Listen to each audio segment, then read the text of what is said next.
नमस्कार। मैं राकेश वर्मा आप सभी का स्वागत करता हूं आपके अपने परिवार एसएन गुरुकुल पर।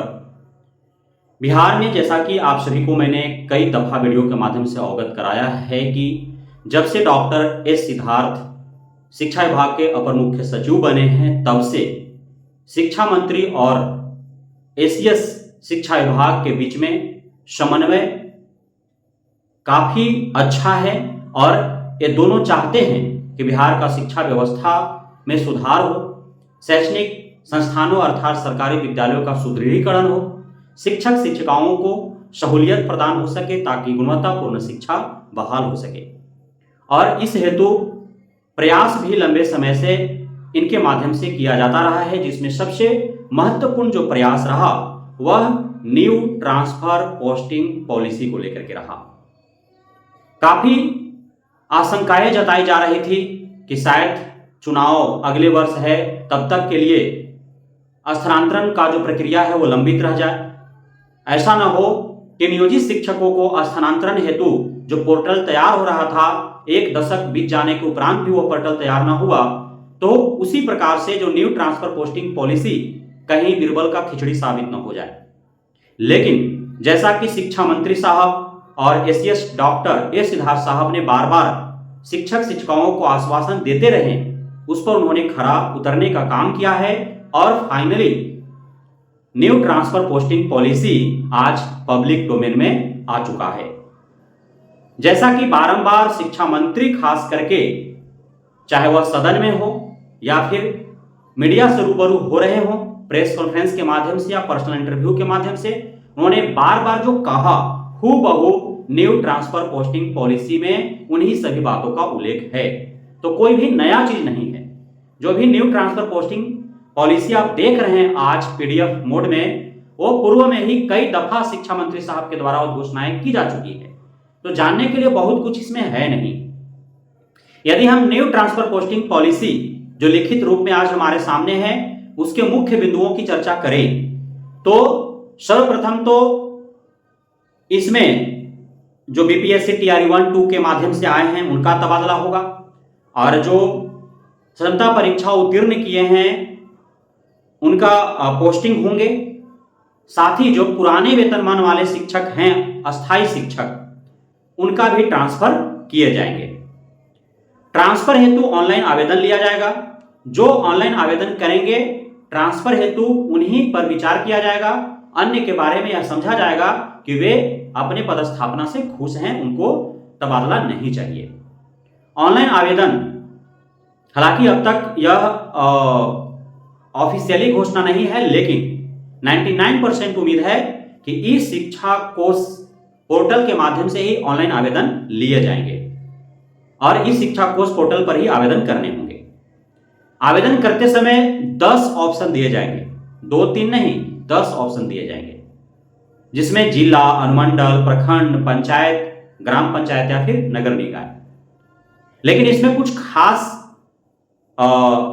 बिंदुओं का ध्यान रखना होगा, जिसमें जो ट्रांसफर होंगे उसमें किसी को भी, यदि वह महिला हैं तो उनका ट्रांसफर उनके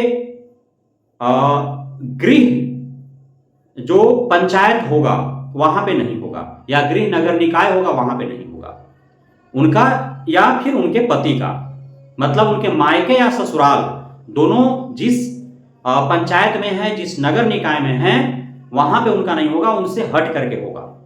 इस प्रकार के आपको ध्यान रखने होंगे। जिला एक हो सकता है, जिला तो एक ही होना है क्योंकि सभी को उनके गृह जिला में ही पोस्टिंग करा देना है।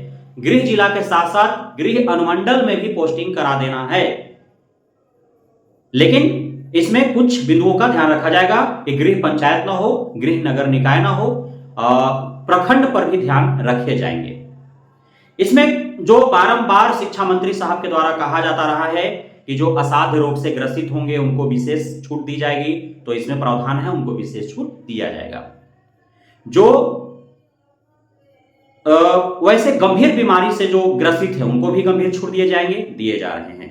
जो मानसिक रूप से या जो पीड़ित व्यक्ति हैं या दिव्यांग व्यक्ति हैं तो उनको भी विशेष छूट दिए जाएंगे।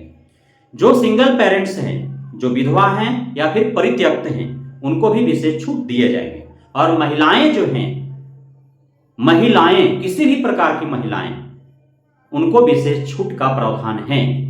लेकिन पुरुषों के संबंध में थोड़ा सख्ती बरता गया है, इसलिए कि अब पुरुष जो हैं वो थोड़ा महिलाओं की अपेक्षा अत्यधिक सहज हैं और सुरक्षित भी हैं कहीं भी कार्य करने के लिए। लेकिन उनको गृह जिला के साथ साथ गृह अनुमंडल भी दिए जाएंगे।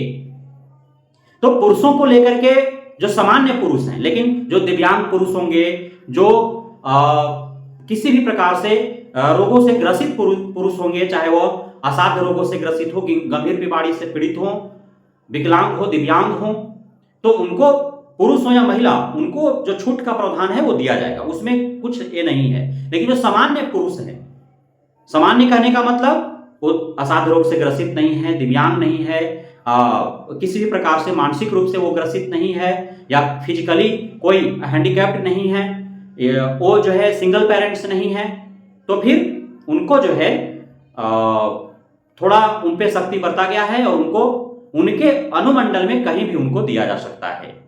तो ये पुरुषों के लिए थोड़ा सा है। अब 100% लोगों को खुश नहीं किया जा सकता है, क्योंकि सरकारी विद्यालय कहीं भी यत्र तत्र हैं, जहां भी मानव बस्ती है वहां पे सरकारी विद्यालय है, चाहे वो दियारा क्षेत्र हो, जंगली क्षेत्र हो, पहाड़ी क्षेत्र हो, शुद्ध ग्रामीण इलाका हो, हर जगह पर है। तो विद्यालय बंद तो नहीं होंगे, विद्यालय चलेंगे ही। तो वहां पे जो है वैसे सक्षम लोगों को पदस्थापित किया जाएगा। लेकिन महिलाओं को लेकर के खासे सुरक्षा का ध्यान रखते हुए उनकी सहजता पर नजरें रखी गई है और सरकार और विभाग के द्वारा विशेष जो है उनको छूट का प्रावधान किया गया है। इस जो न्यू ट्रांसफर पोस्टिंग पॉलिसी बनाए गए हैं उसमें प्रत्येक 5 वर्ष पर ट्रांसफर पोस्टिंग करने का प्रावधान बनाया गया है, प्रत्येक 5 वर्ष पर। लेकिन सिर्फ पंचायत बदलेंगे, नगर निकाय बदलेंगे, प्रखंड बदलेंगे, अनुमंडल सेम रहेगा, जिला सेम रहेगा।